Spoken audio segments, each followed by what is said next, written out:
Alright, I'm gonna be working on installing some stuff, obviously. Here's some solar panels. They're 100 watts a piece, and I'm gonna run 4 of them. I only have 3 at the moment. I didn't think 4 was gonna fit, but I put it all up there with the fan and everything, and it seems to fit 4, so I ordered another. I'm gonna put 4 up there, so I'll have 400 watts of solar power. As far as last night, obviously you can see this looks a little bit better. I got it all furred out. I got the subfloor put in with the insulation underneath. I put some sound deadening on late last night.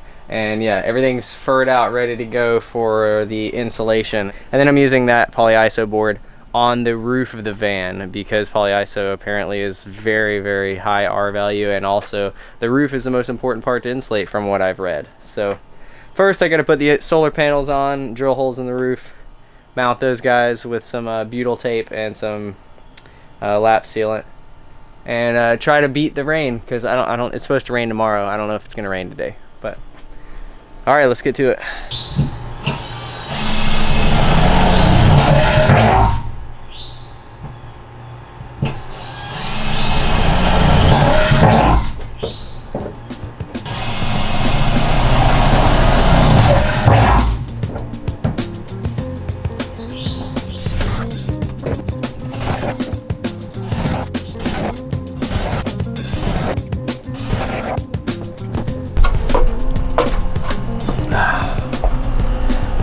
Alright, so the solar panels are mounted. Nothing special. Basically, I just lined them all up on the roof like this. I actually ordered 3, and hold on, I'll get up here. But 4 will fit, so I just went ahead and ordered a 4th, installed the 3, and then I left room for the 4th one right here. And I was kind of concerned with making 4 fit with that fan back there, but since we pushed the fan so far back, it was actually just barely enough room to run the 4th right at this lip. So I'm gonna have 400 watts of solar, and these are 100 watts a piece. Obviously 300, one more, 400. The 3 panels that are on the 4th, and it's gonna go right there in front.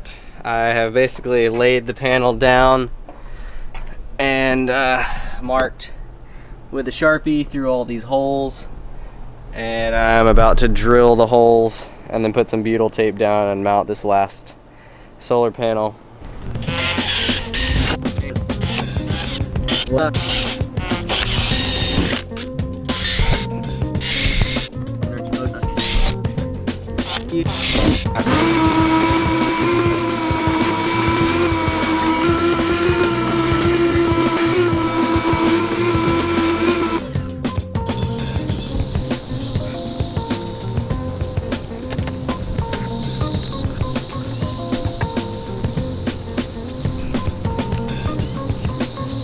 What I did is I just put them where I wanted them, marked it with a Sharpie, drilled the hole out, cleaned all the debris off the van so it doesn't do anything to the paint. And then I put some of that putty down, which is, what is it called? Butyl tape. Butyl tape, which is the same stuff used on this seal back there. And then I just put some washers down and screwed it down like that. I was gonna originally put lap sealant, which is what they recommend for this. This is lap sealant right here, and it's kind of like it stays semi soft all the time, which this is a self-leveling lap sealant. I was gonna do that, but I could only put it around the outsides. I can't really squeeze it on all around this one in here, so I was a little concerned, but I actually think that what I did on the inside is gonna help. So let me get down. On the inside, I just used some bolts. I don't know, whatever ones that would fit through the hole up top on the solar panel, the I-ring, and then I put a washer and then some sealant underneath, like some of this tape, putty, butyl tape, and then I screwed the washer down and it kind of squashed the butyl tape, and then I went over and put more butyl tape on all of them.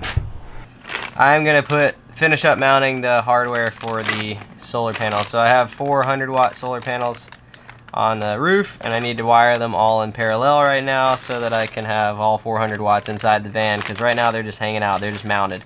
So I got all these connectors to run them in parallel or series, whichever one you want. And then I have 50 feet of cable right here that I'm going to be using, and then I have some cables with some connectors with some crimps here that I will be using as well. I haven't figured out how to wire this into the car yet, so there's a couple ways to do it. You can drill a hole in the top of the van and run this little weird connector looking thing that I don't know if I really want to cut another big hole in the van. And then there's another way where people I've seen run through this little spot in the back where the reverse camera is above the rear doors. So I might do that. Haven't figured it out yet. But right now I'm going to get up on the roof and I'm going to clean the spaces, and I'm going to use these little triangular things that I bought from Home Depot. I'll put a link in the description below what they are. But they're little things that you stick to the top of the van and then you run zip ties through them, and it holds stuff down so you don't have to like drill holes to the van again. So it's just sticky. That's how I'm gonna mount all of this to the top so it doesn't fly away while I'm driving down the street. So let's go ahead and do that. Alright, so here's what I did. I drilled 2 holes in the bottom of this. This is the reverse camera. And then I cut out this little section right here so that it was a fin like this, so that these wires can feed up here and then feed through these pre-existing holes that will then go into the van. So yeah, this is gonna go boom. Alright, so wired all in parallel. I got 4 solar panels up there. Wired back here. I use these little sticky things to hold all of it down, and zip ties. It runs over there. I double-sided sticky taped it in there, and then I drilled these 2 holes underneath this thing, which I will probably end up putting some silicone on. And yeah, and then they run through this reverse cam thing down the wall and then come out down there. Hey guys, so I just want to talk to you a little bit about the solar setup that I used and also how I mounted everything to the roof as far as the wiring is concerned. So these are HQST 100 watt 12 volt monocrystalline solar panels, and the reason I went with these instead of a rigid panel is just because of how low profile and lightweight they are. They are literally super low profile. I wanted to be as stealth as possible when it came to the solar setup on the roof, because you know, if you have those big panels up here, it looks obnoxious. It also might change the characteristics of how the van drives. So that's why I went with what I did. And also how I mounted it up here is I used these Renogy little parallel series connectors right here. So these plugs plug into here, and you can run all of these things in series or parallel, whatever. I chose to run them in parallel so that I can run 12 volts back to my charge controller inside the van. And how I stuck everything to the roof is I used these little sticky triangle square looking things, and they're not working really well so far, so I don't know exactly what I'm gonna use to hold this to the van. I don't know, we'll figure it out. I think back here I ended up using different tape than the tape that it came with. I used that like really gnarly 3M double-sided sticky tape. So I might end up having to do that with all of these, because who knows if that's gonna stay, but right now it seems to be staying. The only ones that haven't been staying are the ones that I've really cranked down on, so it might just be a fact of me not being able to crank down on these zip ties really hard. That way it'll kind of bow the thing up and not allow it to get a lot of purchase. So who knows if that's gonna stay. I don't see it flying off. It'll probably just rattle and I'll have to come back up here and fix it. But as far as leaking and stuff, I haven't had any leak issues yet, and I'm only using butyl tape. I used a little bit of a square of butyl tape around this edge, a pretty big square. I used multiple washers, and then I drilled a hole through the van, obviously, and sank down these screws to hold these panels to the roof. A lot of people just use double-sided sticky tape, even with the big panels, not even these little panels. They use double-sided sticky tape to hold these things to the roof, and I'm really not that comfortable just double-sided sticky taping something that's going to be on the outside of the van doing, I don't know, 80 miles an hour, 80 plus if you have a headwind. possibly ripping these things off the roof. I would definitely not want to see that happen. So yeah, that's how I mounted it to the roof. And let me talk to you about the charge controller and the battery setup that I have, so that you guys get the full gamut of what I'm working with. So as far as the battery that I'm going to be going to, it's an Apex. I bought 2 of them, but I'm probably only going to use one. It is an Apex 250 amp hour deep cycled marine style battery. It weighs 150 pounds, and I ended up buying 2, and that was like 300 pounds of battery. It would have given me 500 amp hours of power in the van, which is way more than enough for what I needed, especially now that I have 400 watts of power on the roof instead of 300. I don't know, I just assumed that I wanted to go overkill on the power, because I do a lot of charging with lithium polymer batteries, and that's like my job when I'm traveling. I'm going to be charging a lot, and I didn't know if the solar was going to be able to keep up with how much charging I was going to be doing. So that is why I bought 2 250 amp hour batteries to make 500 amp hours. Don't think I'll end up using it. I'm probably just going to use one, because the solar should be able to do 1C, which nobody really knows what that means. It should be able to do about 7 amps continuous, pretty much in direct sunlight. So I should just be able to charge directly off of solar. Not 100% sure if all of this is going to work. That's all theoretical. But yeah, as far as the charge controller is concerned, I went with an EP Ever. It's a 40 amp MPPT charger, which apparently is the most efficient. Also, those monocrystalline panels, people are going to probably complain about the monocrystalline panels and, oh, you should have got rigid panels. Those are apparently the most efficient. They're not the best in shade, but you know, I'm going to be out in the sun a lot, so I'm not going to be parking in the woods dealing with a lot of shady situations. No pun intended. And yeah, so I shouldn't have a problem with monocrystalline stuff. So anyways, the EP Ever solar charger or charge controller MPPT, which is better than PWM and more efficient. And yeah, I only needed a 40 amp one because I'm only dealing with 400 watts. So anyways, charge controller, that's it.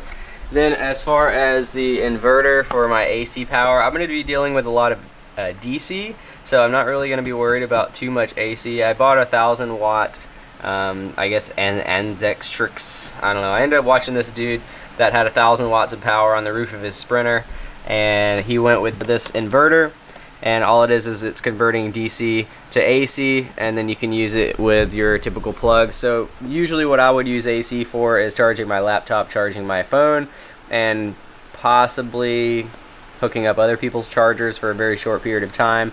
Maybe a microwave, maybe a toaster. I'm never going to be running those things all at once, so 1,000 watts should be fine for me. I'm not really worried about it. And I'll also probably be running this all the time, which is the ARB 37 quart cooler. So this is inside of it. Apparently it's really nice. I haven't actually had any experience with it. I've plugged it in, but according to their manual, this thing only draws 0.7 amps at any given point in time when it's on. I'm assuming it's probably not on all the time because it is temperature controlled. So when it is on, it's only going to draw 1 amp. So it should literally be able to be on all the time. That's like 6 times less than most refrigerators. Most refrigerators are like 6 to 8 amps from what I've read. I mean, I'm sure there are some out there that are 4 and 3. And yeah, you can justify the cost of a $300 refrigerator versus something like this, which is, I don't know, I think almost $800 refrigerator. And the reason I ended up going with this one is because I wanted efficiency. I wanted something that if I have food in there, I don't want to have to worry about it freezing, because a lot of these refrigerators, like, some of them will work well, some of them won't work well. It'll work well, but you have to figure out its quirks, and I just, like, you know, I don't want to screw with that. I want to be able to put food in here, not have to worry about it, and I want it to be efficient. So that's why I went ahead and splurged and bought the refrigerator that is going to give me the best experience as far as a user is concerned. And the other reason I went with a top load refrigerator is because when you open a refrigerator and it's a side door, cold air is lower than hot air as far as in the refrigerator, so it just falls out, so you lose all of your cold air, so it's not very efficient. So when you have a top loading the refrigerator like this, all the cold air stays in. It kind of pours out the side. I don't know if you've ever had dry ice in a cooler or something, but when you open the door, a little steam like kind of rolls out, so that's not really a lot of loss. Where when you have a side mount refrigerator or side door opening refrigerator, it's a lot more loss when you open the refrigerator door. So those are the reasons I went with the things that I did. Hopefully this was helpful, and yeah, I'll be learning just as much as you are as time goes on. So, you know, keep up to date with maybe a couple months down the road when I have problems with this refrigerator, or when I have problems with my solar, how it's mounted to the roof. I don't know, man. I don't know. I'm just doing this stuff off by the seat of my pants, and yeah, it's a learning experience. So if you have any comments, or you have any concerns, or you have anything that you've learned in the past and you want to share with me, then just leave it in the comments. I read all the comments, and I don't reply to them all because I just don't have the time to, but you know, I read them all, and I appreciate you guys interacting with my content. So thank you guys. Have a good day. What do we do it for?